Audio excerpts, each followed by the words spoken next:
After checking the comment section on our video where I presented forgotten skins from 2014, it became clear there's tons of other skins I should have mentioned. In today's video, we are going to have a look at skins that I did not include in that video based on your comments and on my own opinions. If you have not seen that video, you can reach it by clicking the information tab, or you can find it in the description. By the way, I would like to mention that that video went crazy. We are grateful for that, but according to YouTube, more than 90% of our viewers are not subscribed to the channel. So if you enjoy the content we are producing, please consider subscribing to the channel and liking the video, so we can keep creating content like this. Enough of the promotion, let's get down to business. Here's a list of skins we used to roll around with back in CSGO. The Asiimov skin line.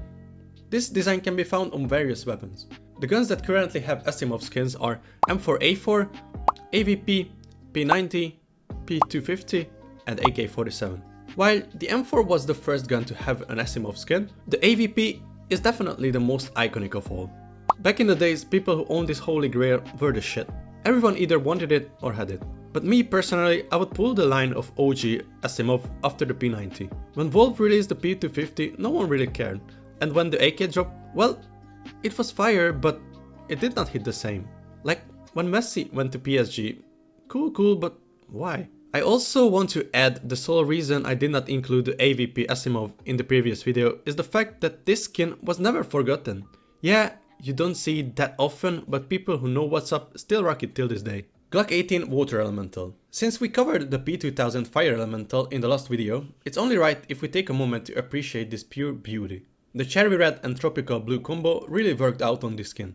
Made your hands look colorful before gloves were a thing. This one has to be probably one of the most iconic Glock skins. I would say the Glock Fade was the only opponent who could dethrone the uncrowned king.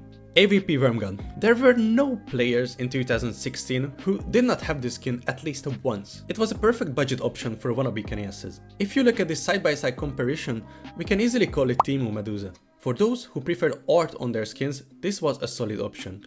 And if you wanna check how popular it was, just look up how many Worm Gods you will find with OG crafts with stickers that are worth more than thousands today. AK-47 Vulcan. The Vulcan used to be the go-to pick if you wanted something different from the elite build. The price was way more affordable back in the days, unlike today.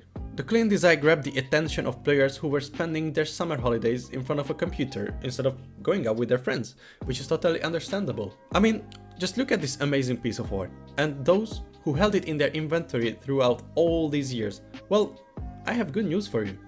The Redline Wave. Similarly to the Asiimov line, this is also a reuse of a working design, but in this case there's only two participants. The AK came first and then the AWP. I wouldn't necessarily call it a unique or extra skin, but at the same time I feel like these skins are perfect example of sometimes less is more. And at the same time, this skin was a solid base for sticker crafts. I buy power hollows just match perfectly with this skin. Skins don't always have to do too much to work out, and to that, red lines are perfect examples. M4A4 Zirka. This is a really basic skin, but at the same time it was accessible for many players with a few dollar price tag. This clean base with a large star in the middle was more than enough for people back in the days. Keep in mind, this item is from the times Valve was just figuring this whole skin thing out. I'm pretty sure by simply looking at the screen right now, some of you are getting flashbacks through memories you made along the way. P90 Module. Since we mentioned the high tier option for this weapon, the Death by Kitty, in the last video, it's time to praise the skin most of us were rocking. This skin was released in the Huntsman collection and people were loving it. The kinda neon but definitely bright blue colors was easy to notice, and considering the fact that most players were running and gunning 24/7 with the P90 back in the days, we have the recipe why this exact item was so popular.